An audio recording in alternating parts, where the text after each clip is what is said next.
It's a new year, and that means a slew of new laws in the Empire State and Manhattan.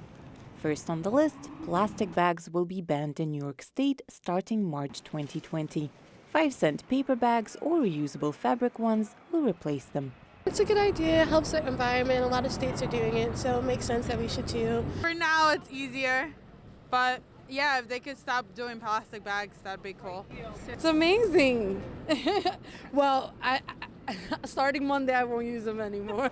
The care for the environment that fueled this decision was behind some other bans, including paying to drive into the busiest areas of Manhattan. While reducing the emissions, it will also help navigate the traffic nightmare that downtown New York is for drivers and commuters. This law, though, doesn't come into effect until 2021. No, I'm moving to Jersey. Without this, it's so hard, and I don't want to pay for this. Thank you. Fees keep going up, but it's helping the community, right? The neighborhood. It's not just drivers who will see a change in the near future. Foodies will have to say goodbye to foie gras.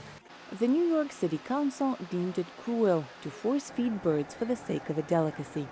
Despite protests from farmers and restaurants, starting from 2022, New Yorkers will need to pick a different appetizer for their fancy dinners. The fur ban was also met passionately, both by its supporters and those who oppose it. No fur ban! Freedom of choice!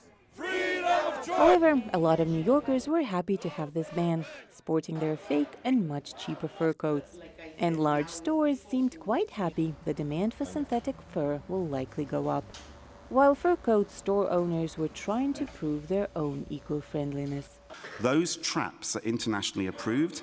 We sign up to international conventions. It's normally a 10 to 15 year life cycle that people will have a fur coat for. I think fur is cruel, is outdated, and should not be represented in a progressive city like New York City.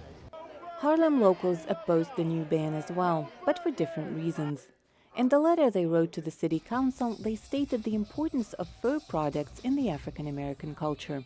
The fur industry takes up a considerable part of the state's economy. About 80% of all U.S. fur coats are made in New York State. More than 10,000 people are working in this sphere, including in family companies that have been in business for decades. Yet, starting in 2020, the natural fur chapter will be closed for New York. Other fur bearers have won their own fight as well. New York became the first U.S. state that officially banned onychectomy, surgical removal of claws in cats. In its desire to cover as many spheres of life as possible, New York paid attention to the grave issue of xenophobia as well. The New York City Commission on Human Rights banned discriminatory use of illegal alien, promising to fine perpetrators for up to $250,000. When people talk about a deportation machine, it is real. It is happening every single day.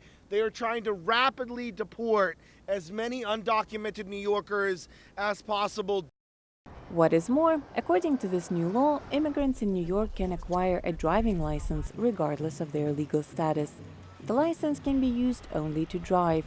They won't be able to use it for voting or flying within the U.S. Another controversial law will ban any religious exemptions that previously allowed parents to forego vaccinating their kids. Now, all children and students need to be vaccinated, unless otherwise contraindicated. These are not all the laws that are waiting to come into effect this winter. And while some raise questions and spark controversy, they're all designed, the city authorities believe, to make New York a better and kinder place. For Vishneva in New York, Anna Rice, VOA News.